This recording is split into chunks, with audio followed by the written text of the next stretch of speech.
Session before we start. There is no capacity for Zoom at this location. There will be no Zoom attendance available. However, this meeting is still going to be live streamed. While this workshop is open to the public, it is for staff to provide guidance to elected members. It is not a forum for debate or decisions. It is also not a forum for the public to provide input into decisions or bring other matters to the attention of council. If a member of the public does want to provide input, please talk to staff and they will help you have your say. So now we have Central City Noise Plan Change 21, options and preferred options discussion. We have Holly and Darren here who are going to give us talk us through Plan Change 21. Thank you. Thank you, Matt. Kia ora, councillors. Thanks for having us here today. I'm Darren Bridget, team leader in City Planning. I'm here with Holly Gardner, senior planner in City Planning. As Meme just said, we're here today to speak about Plan Change 21, which is to do with Central City noise. We were last with you on the 20th of February.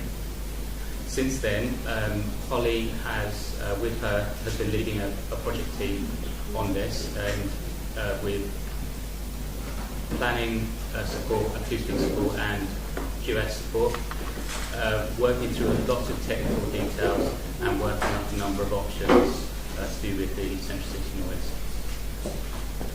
The intention following today and feedback from yourselves is to go to pre-notification, informal engagement throughout June and get important public and industry feedback on the preferred option and the alternative options that we'll be deciding on. With that, I'll now pass you to Holly to bring you up to date where we're at. Thank you, Darren. This slide here is just giving you a brief overview of what we're going to cover today. Some of this we've talked to you about previously, and in the interest of time, we'll whiz through that pretty quickly. The time is of the essence today. Next slide, please. Yes, so as Darren mentioned, we're here to talk about our plan change, Plan Change 21, Central City noise. So the purpose is to review the options for amending the district plan, and the part of that is reviewing what the operative plan is currently doing and identifying the issues which we'd like to address. We've talked to these previously as well. So that's the reverse sensitivity effects in the mixed-use zones, music venues establishing outside the existing noise categories, which means there's a lower noise limit for them than would be otherwise desirable. And residential activities are subject to higher noise levels due to their location in those other areas. We have a statutory process to follow under the Resource Management Act, and this is just a brief summary, which I've shown you previously as well, of the overall process that we need to go through. The red arrow here is just indicating where we're at now. That is, we're about to start our pre-notification engagement, and that is a part of the process where we can find out what the community thinks of those initial options that we're putting forward. Next slide. And similar to the previous slide, this is just a brief timeline. Now, informal public engagement will take place in June, and then we'll go away using the feedback that we gather from that engagement period to review our options, make further changes, and prepare for notification, which would be, we'll come back to you in September for that notification decision. This is where it gets a little bit technical, so do bear with me. There's a few key terms here that I just thought it was worth stepping you through. The first one is decibels, that's how we measure our noise. The table on the right here is just showing an example of what kinds of noise produce what kind of level of noise. For example, you have a power mower, that's at 107 decibels. At the moment, in a quiet library, you're experiencing 30 decibels.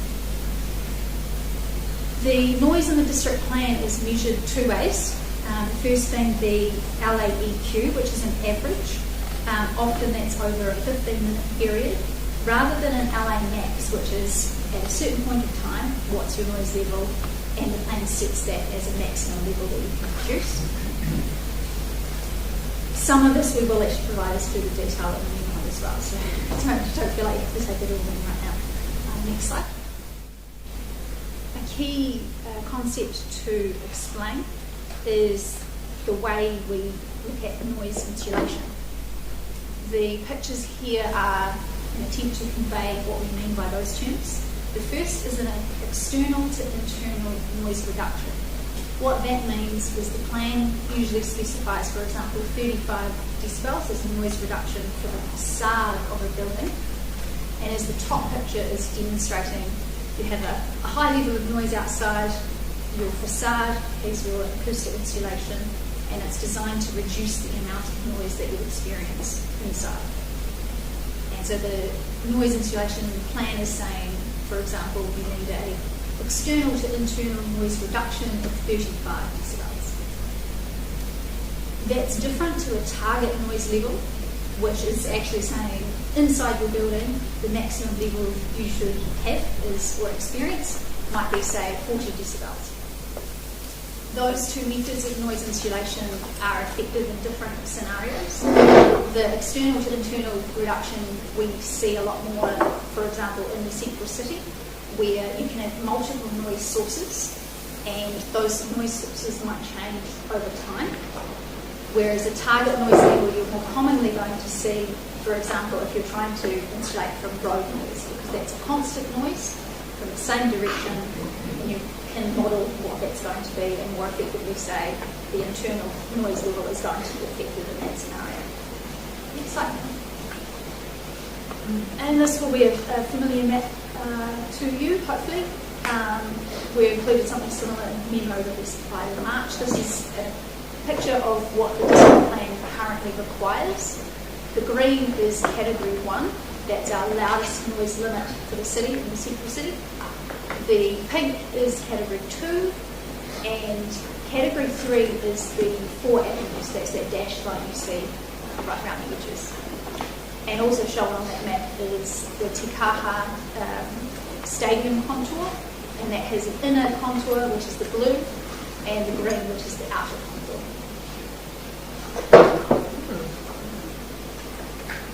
And this table here is just showing what the current noise limits are in the central city. We have the category 1 being the loudest, which allows 60 as an LA average all day. Category 2, which is range there, and category 3 down the bottom. Next slide.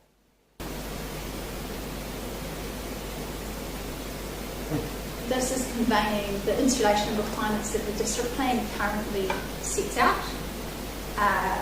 We have a facade reduction for category 2 and category 3.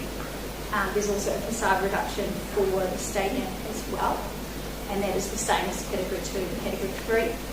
And you'll note there that the noise provisions for insulation came in at a couple of different stages over the last few years.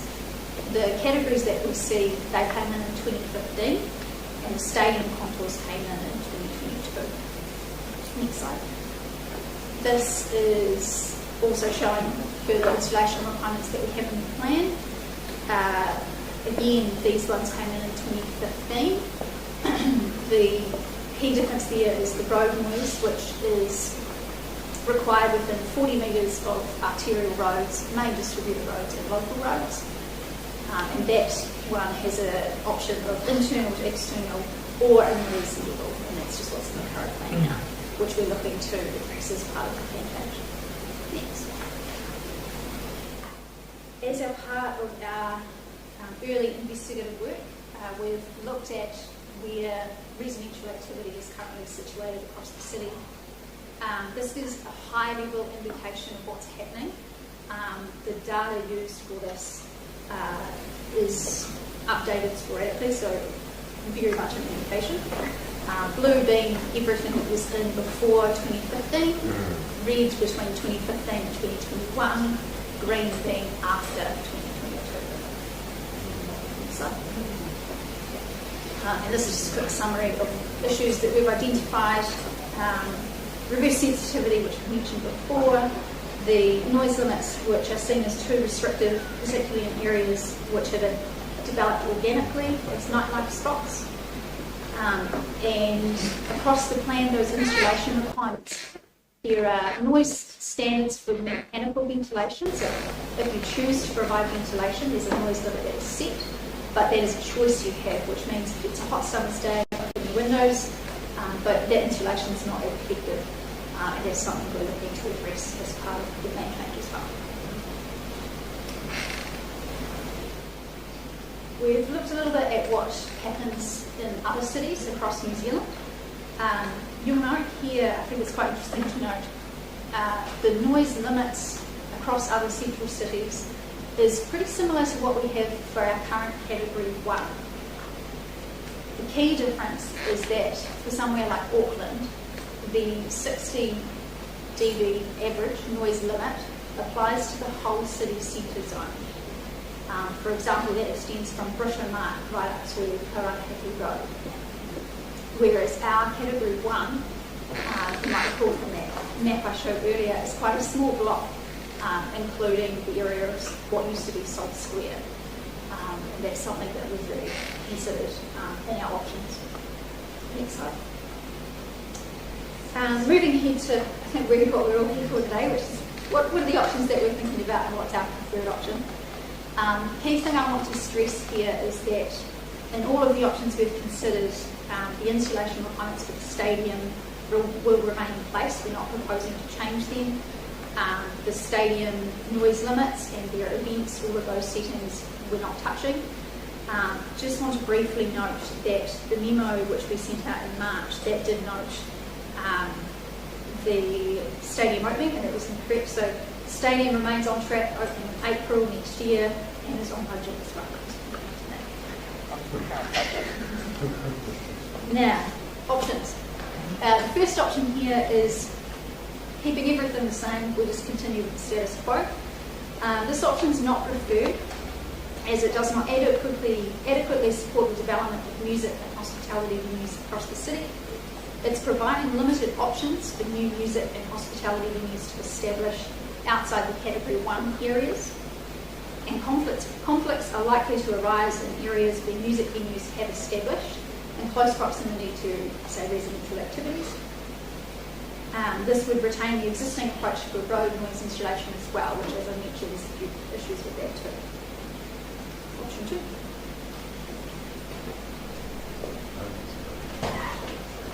So this option is looking to retain the existing noise categories we have, but establish some new categories around what you can see there. Those dots are the live music venues. This is at March this year, to give an indication of where they are. Looking to establish new categories around those clusters that you can see, with an uplift in the noise limit to provide for them. This does provide for where the existing venues are, allows for consolidation, and does provide greater certainty. But it doesn't address the conflicts with existing noise-sensitive activities, and it does also have limited opportunities for expansion, as you can see. It's really just those limited existing areas, which perhaps is not as future-proof. Our next option, option 3, looks at, okay, let's take those existing categories, but let's make the area a bit bigger. This better allows for future-proofing. And as with options 1 and 2, it relies on us anticipating where those future venues might want to go, which could happen, but we could also find ourselves in the same position we're in now later down the track, where actually we drew these lines on the map, but this is also not how things have established into the future. Option 4. This option looks at retaining those existing noise categories, but is exploring also the idea of using the contour of the stadium as the area to increase the noise limits further. So we'd be retaining all those existing noise limits, but expanding that area. So in this area around the stadium, you might want to encourage music, hospitality, entertainment activities around there. It would provide a hub for new activities to establish, but again, it doesn't address those existing issues that we have concerns about, nor is it providing for existing established venues that have been established in other areas, say that other area to the southwest on St. Essex Street there. And it also assumes that this area is in the right place. Option 5. And this is really saying, let's just make that noise limit area right around the 4 avenues. It's providing for the greatest flexibility, but this could have adverse impacts on health and well-being of residents as well, because it's not as finessed as those other options, which are more connected to spatial areas. Option 6. So we've taken, yes, the more flexible approach to the 4 avenues, but then said, let's do away with those noise categories and look at using zone boundaries instead. This also provides greater flexibility. New venues would not incur costs associated with noise insulation if they're in those commercially focused areas, for example, the city centre zone, which is a more diverse area. But it again doesn't address those current issues where venues established outside Category 1, they're not as well-focused for music venues providing for them. Right, on to what we're all here for. The preferred option that we've landed on. This option is looking to provide increased noise limits in areas across the city where we currently have noise insulation required in the district plan. The orange area is where we look to lift the noise limit there to 65. That's decibels in the average LEEQ.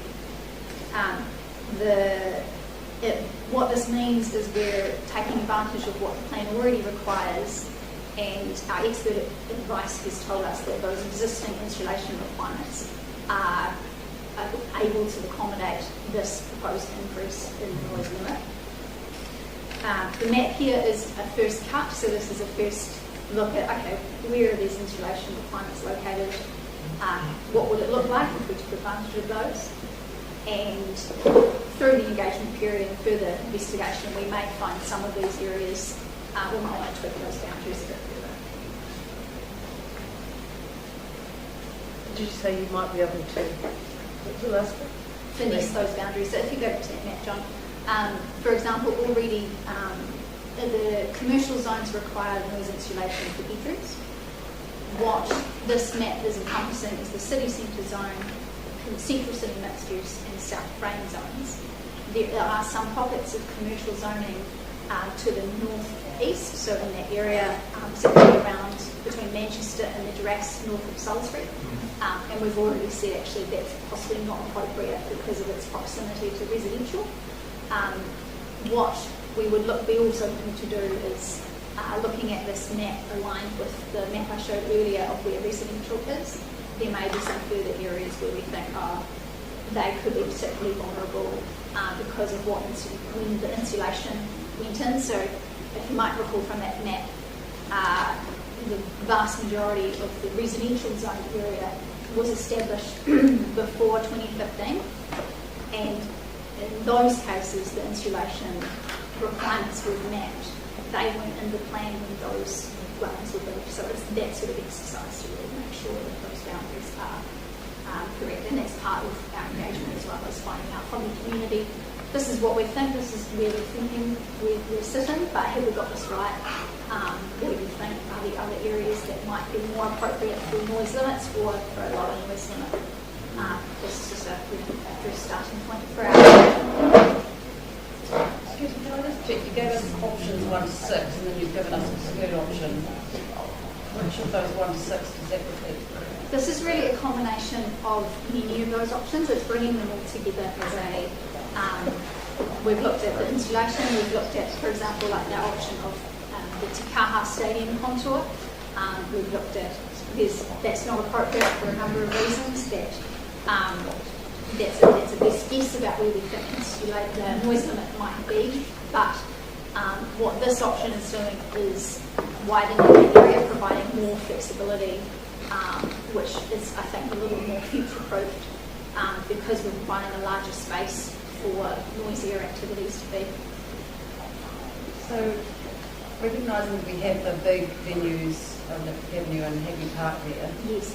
is this accommodating of Avenue staying in Hagley Park? It's a good question. The noise settings for Hagley Park are actually based on temporary events, and those noise limits associated with temporary events is not something that we propose to look at as part of the plan change. Okay. So those would all be left alone. But higher. Okay. Yes, they are. That's right.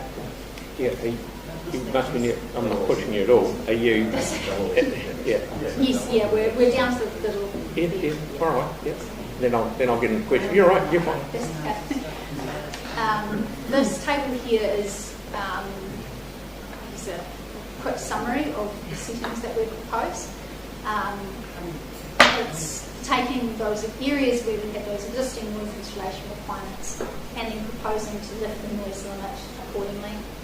The best example of that is in our current plan, we have category 1 and category 2, which permit a higher noise limit and have a higher noise insulation requirement accordingly. And that's why we're proposing that would then be the orange area, which is the highest noise limit of 65. Whereas category 3, where you're in a commercial zone or within 75 metres of those category 1 and 2 areas in the current plan, that is a lower insulation requirement currently, which is then why we're proposing the lower noise limit of 60 instead.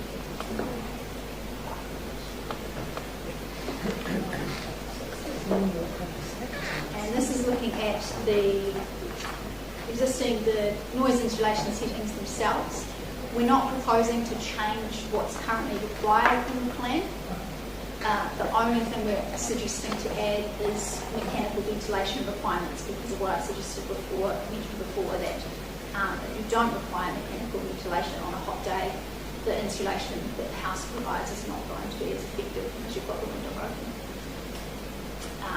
And for the road noise insulation, we're looking to instead specify a target noise insulation level rather than the current plan gives you an option of both a target noise level and an external to internal noise reduction.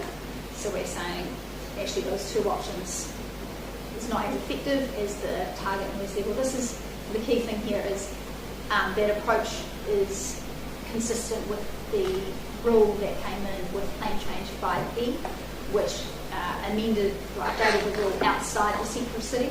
So with road noise in the central city, we're simply looking to bring that as a consistent approach across into the central city as well. Key benefits of the proposed option is that it's providing greater flexibility for venues. The increased noise limit allows for the vibrant central city and providing for the nighttime economy.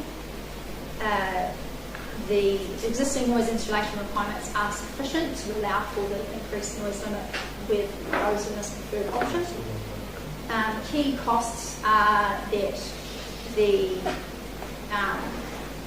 insulation for sensitive activities is not increasing because we're keeping it the same, but there is a trade-off here that existing sensitive activities that have some insulation will be provided for, but there may be those, like I mentioned, established before 2015 that could be subject to more noise.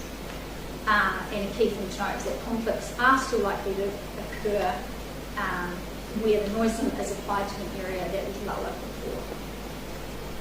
Overall, we think the balance between noise limits and insulation requirements is reflected in this option, and as the nature of what is to be expected in a mixed-use city centre environment.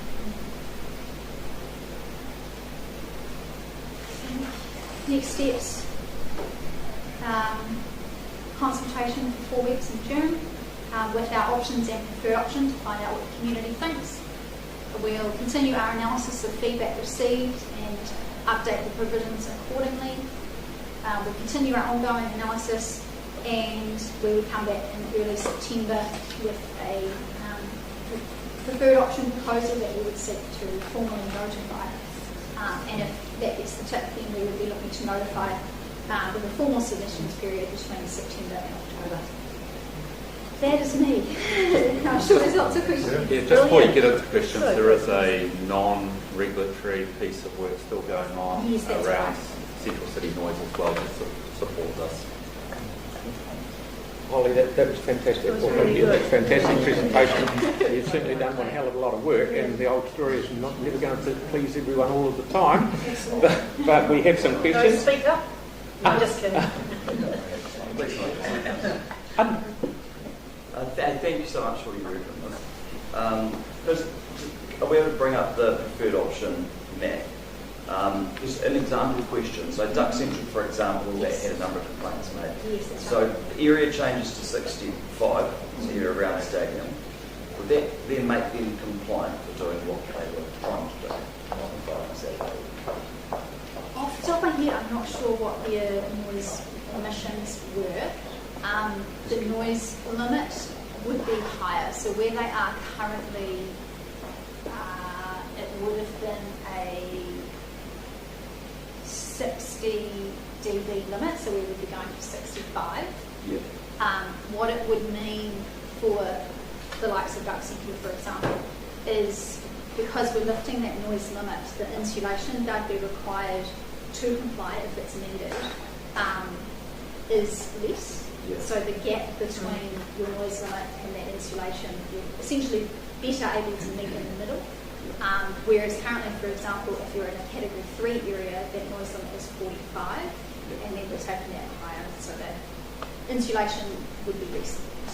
We can get back to you on the actual. Yes. Yeah. There's more technical info to come in. Yeah, I think before we go out consult, it's really important that we understand sort of what business this is going to allow businesses to be able to do, and examples on who might not be compliant currently, whether this would then make them compliant. Like that's really important for us and the public to know. Just on the preferred option here, now in terms of finessing, so just to the left of this area is a few really big venues, including Hyde, one of the biggest, Engineers, Winnebagos, One-Way, Rolling Stone. I'm just wondering what the possibility is of including that extra block in the consultation, because if we go and consult on that, there's some really big venues who will be, I think, naturally quite upset that they are being excluded from this massive main change that we're doing. And I think the response we get will be fairly inevitable. I was going to suggest that too. Yeah. Just seeing that's a possibility. Yeah, we can see movement into that. Nice one. Do you have a start date in mind for the consultation? The plan was next week. Oh, plan was next week, so real soon. Yes. Okay, all right. Yeah. It was like Very time. soon. This is the pre-consultation. Yes. Yeah. And then that formal consultation. And then just lastly, in terms of making the information on the consultation somehow nice, and because it's still very complex, making it somehow not easy for people to understand, because there's going to be a whole lot of technical words and everything else. So my feeling is that those words around making, currently non-compliant activities compliant in certain areas, I feel like it's really important. So I'm looking at a lot of this still around some of it. Thanks, mate. Thank you. Tim? Yeah, thank you. When I read this, I was kind of working out how long I've been dealing with this kind of stuff, and it's actually over 40 years. Too long. Yeah, no, I'm getting rid of that. It's awful, isn't it? 12 years as an elected member, 10 years with council as an employee, and 20 years as an individual. So, I mean, this is the best presentation I've seen in 40 years. So, thank you. He normally can't remember past a week. Alzheimer's and hearing. But, I guess it's never been solved. This is the best I've seen. So I do think when you go out to you have the differences between venue operators, say clubs, and the likes of the terrace. So very different things. Some clubs like the grunge kind of areas, etc. So I guess when you go out to those operators, I think St Athens Street, Wells Street, etc. will want to be included in that high sound areas. So I think be open-minded with that. And the hotels and the residents will probably be in the same category of concerns, but they are totally different to the operators. So when you go, I think you'll be aware of this. So I guess it's just finding that happy medium. But I kind of like Auckland's because they're starting to get a new vibe in the central city that's attracting people back because it was dying. and so their noise is just limits for a whole area of the central city, whereas we're trying to still pick and choose. I can understand why, but I think that we wanted to expand this area or look at the whole area. Because we don't know what the future holds. I've been in it for 40 years and we're still going, But this is well done. It's really good. I think. Cal? Yeah, I'll reiterate my colleagues' comments, particularly Andre. I would have thought that you would extend it along St Asaph Street to include those 10 venues and the ones just to the right of the orange thing. I mean, I don't know why you wouldn't have actually included that in the first place. I mean, these people have obviously invested in entertainment, and I think people accept you're going to live in the central city, there's going to be more of a buzz. So, I certainly would have included that, and I hope you do. Just on the right of the circle, go out of this one. Yeah. Just include that one to the right of the circle, and then the other ones, the 10 to the other side would be my Just flag. to clarify with Holly, was the lines drawn to reflect existing installation requirements? Yes. So it was about minimising new regulation. That particular spot, particularly where Wells Street is, we also have a very extensive apartment complex, the Wells Street at the quarter. So those are just things that we'll definitely consider. But I take your point, there is quite a cluster just in that spot, which is currently green. So I think we can certainly look at it for And something I would else have to to do guess there. that they were there first. Yeah, so let's go with the recess. Thank you, Cal. To me, that takes priority. Vic, Tyler, Sarah. Two questions. The first, I might have missed it. When you go out to consult, how many options are you going out with? The plan was to put forward these options as they are. So this is all part of when we do a plan change, we look at a number of different options and consider what might be appropriate, what's the best fit.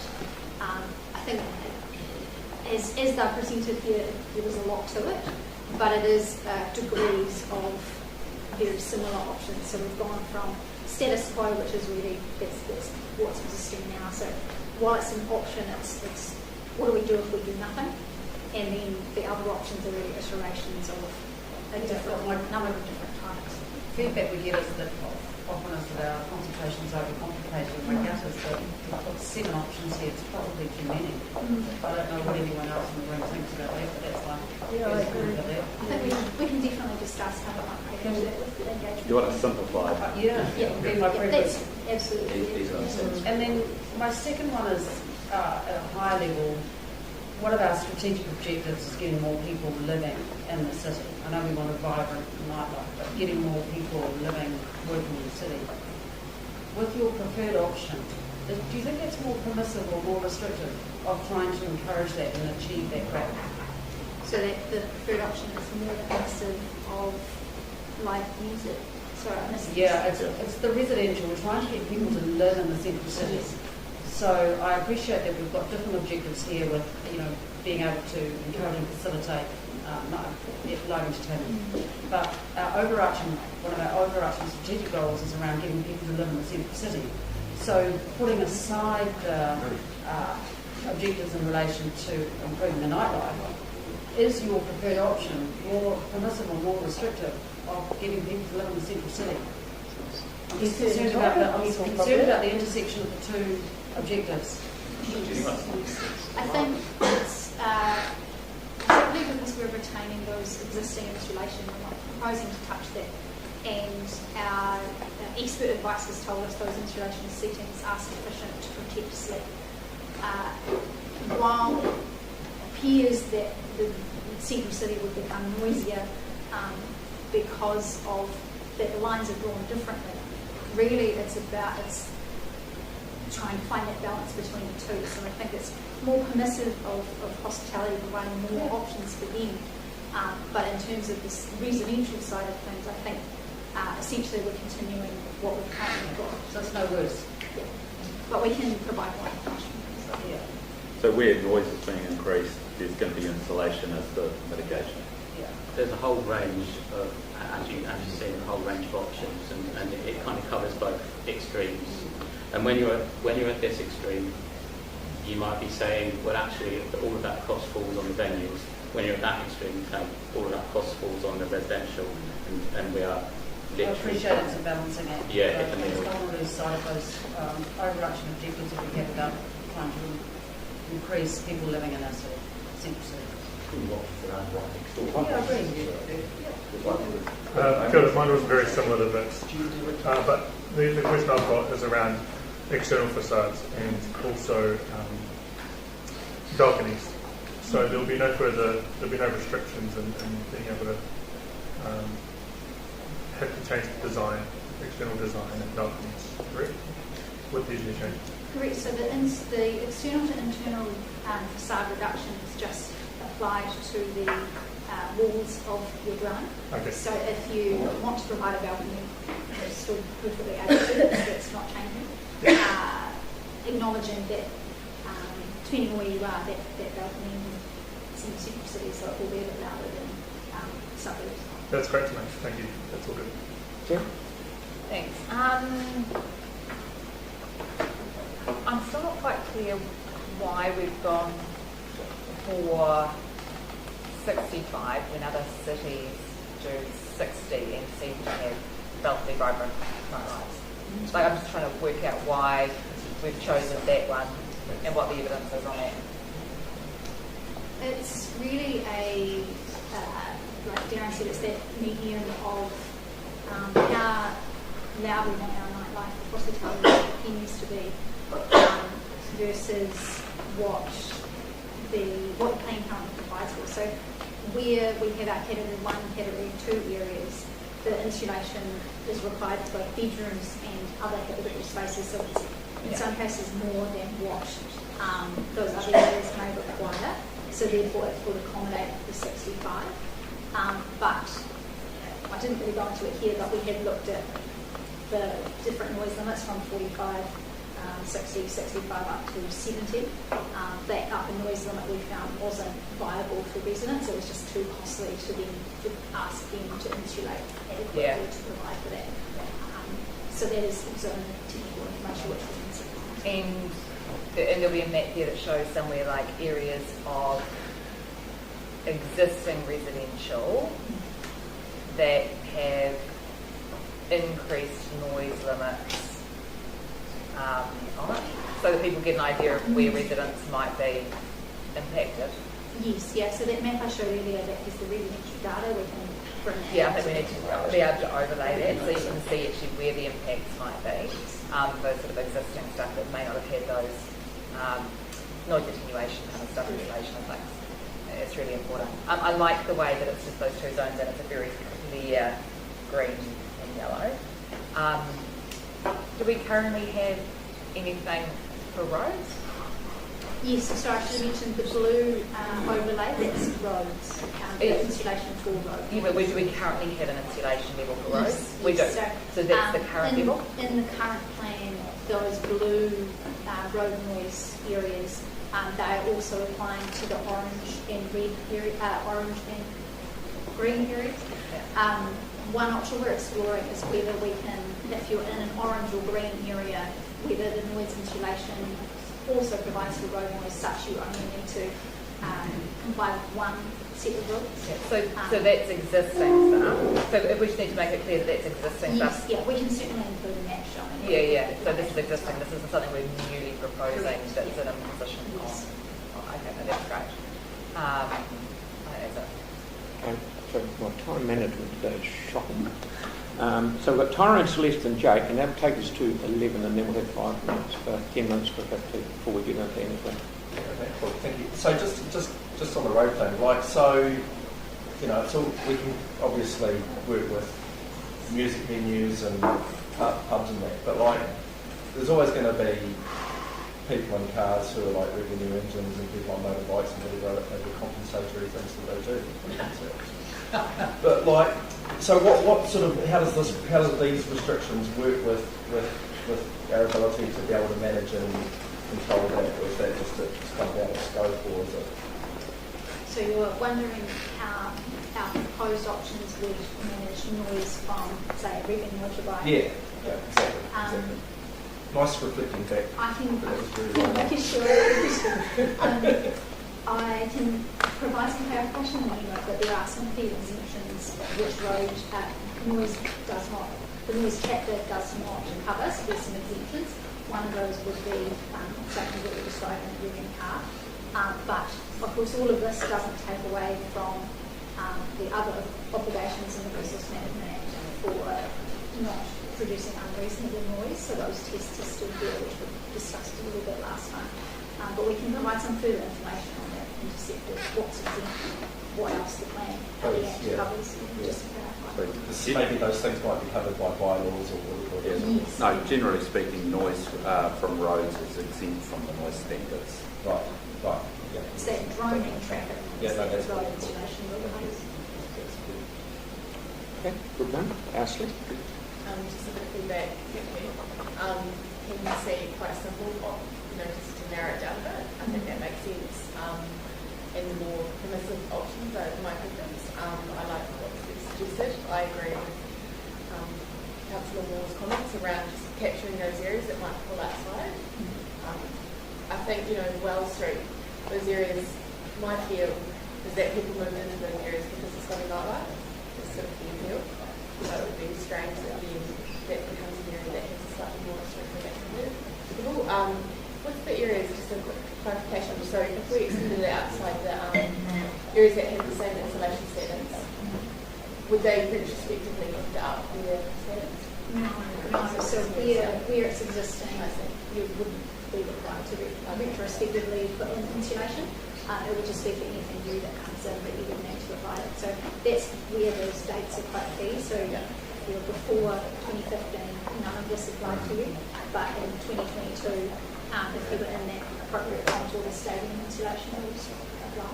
And sorry, finally, wouldn't that have an ability to influence on the venues to kind of give that sort of We're looking at interactive option with insulation. Just on that question, that's the most challenging part, is to deal with the existing activities that are already there.